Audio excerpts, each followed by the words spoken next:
Semeton Bali, apa kabar? Berita Bali kembali hadir menyapa Anda dengan saya, Nandita Putri. Serangkaian berita aktual tentang Bali telah kami siapkan untuk Anda. Berikut 3 berita utama hari ini.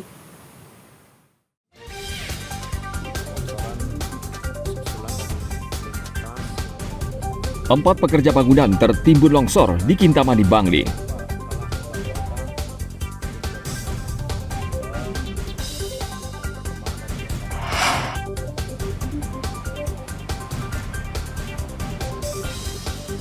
Akibat ombak tinggi, nelayan di pesisir Karangasem takut melaut.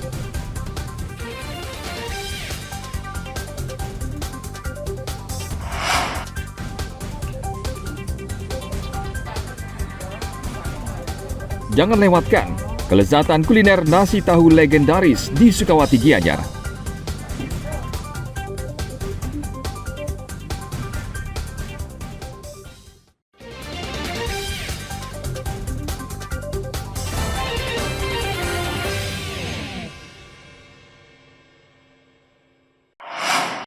Selamat siang Pak, Kalak melaporkan tim barusan tiba dan perkembangan dari lokasi. 4 pekerja bangunan di kawasan Kintamani, Bangli tertimbun longsoran tanah ketika mereka bekerja di lokasi proyek. Peristiwa terjadi akhir pekan lalu, tidak lama setelah gempa mengguncang. Para pekerja lainnya yang selamat berusaha mengevakuasi dengan sekuat tenaga. Namun dari 4 korban, 1 diantaranya tewas di lokasi kejadian. Petugas pemadam kebakaran bersama Badan Penanggulangan Bencana Daerah Bangli datang membantu sehingga akhirnya seluruh korban berhasil dievakuasi. Kepala Pelaksana BPBD dan Damkar Bangli, Iwayan Wardana mengatakan, kejadian adalah murni kecelakaan kerja dan bukan disebabkan gempa. Ia mengimbau kepada para pekerja agar memperhatikan kontur tanah dan lokasi proyek dan mengutamakan keselamatan bekerja.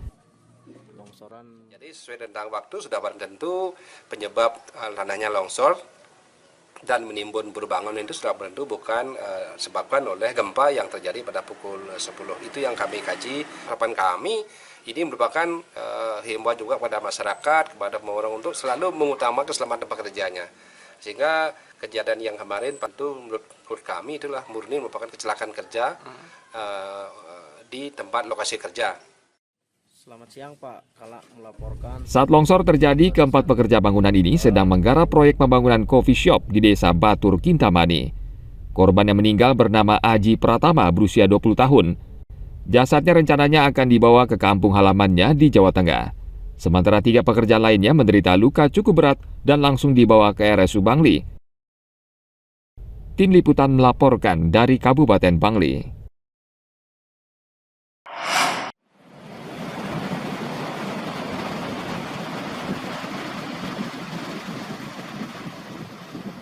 Beberapa hari terakhir gelombang tinggi serta angin kencang melanda wilayah perairan Karangasem hingga Selat Lombok. Cuaca yang tidak bersahabat ini menciutkan nyali nelayan di perairan Karangasem untuk mencari ikan ke laut. Sementara waktu mereka berada di rumah, menunggu hingga cuaca membaik. Menurut nelayan di pesisir ujung Karangasem, jika tinggi gelombang berkisar antara 2 hingga 3 meter, maka tidak hanya bisa menenggelamkan kapal, namun kerasnya ombak juga menghantam kawasan pesisir. Untuk memanfaatkan waktu luang, para nelayan di pesisir ujung memperbaiki perahu, jaring, mesin, dan peralatan lainnya. Sudah berapa lama tidak melaut, Pak? Sudah 4 hari sekarang. 4 hari ya? Iya. Pak, kenapa tuh, Pak? Karena ombak besar, gelombang besar-besar. Sejak kapan sih mulai begini, Pak? Udah 4 hari dah. Udah 4 hari ini ya? Iya. Di tengah berapa ketinggiannya, Pak, gelombangnya, Pak? Sekitar kayak ini dah, kayak ombaknya ini. Sampai 2 meteran lebih, Pak ya? 2 meteran. Nelayan di kawasan ini tampaknya harus bersabar, karena cuaca buruk ini diperkirakan akan berlangsung hingga 1 hingga 2 pekan ke depan. Dan agar perahu tidak rusak terkena hempasan ombak, para nelayan menarik perahu mereka jauh ke daratan. Tim Liputan melaporkan dari Kabupaten Karangasem.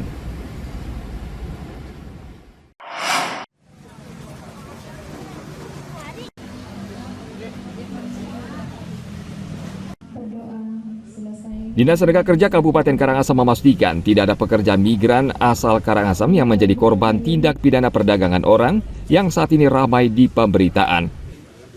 Sebelumnya diberitakan sejumlah pekerja migran Indonesia atau PMI, termasuk 2 orang dari Bali, disekap di luar negeri. Dinas Tenaga Kerja Kabupaten Karangasem bekerjasama dengan Badan Pelindungan Pekerja Migran Indonesia atau BP2MI serta kawan PMI mengecek langsung kabar tersebut. Namun ternyata tidak ada pekerja migran asal Bali yang menjadi korban tindak pidana perdagangan orang. Kendati demikian, Dinas Tenaga Kerja dan BP2MI akan memperketat pengawasan pengiriman PMI ke sejumlah negara. Sejauh ini kami selalu berkoordinasi dengan BP3MI. Nah, dari data yang juga disampaikan, memang sampai saat ini kita di Kabupaten Karangasem, jadi belum ada yang terdengar atau muncul kasus TPPU. Oke, untuk pengawasan seperti apa Pak? Termasuk dengan penempatannya Pak? Ya, terkait dengan pengawasan maupun penempatan. Jadi kita selalu berkoordinasi dengan pihak BP3MI. Dinas Tenaga Kerja bersama BP2MI akan menggiatkan sosialisasi terhadap calon pekerja migran yang akan bekerja di luar negeri, khususnya dalam memilih agen agar mereka tidak tertipu.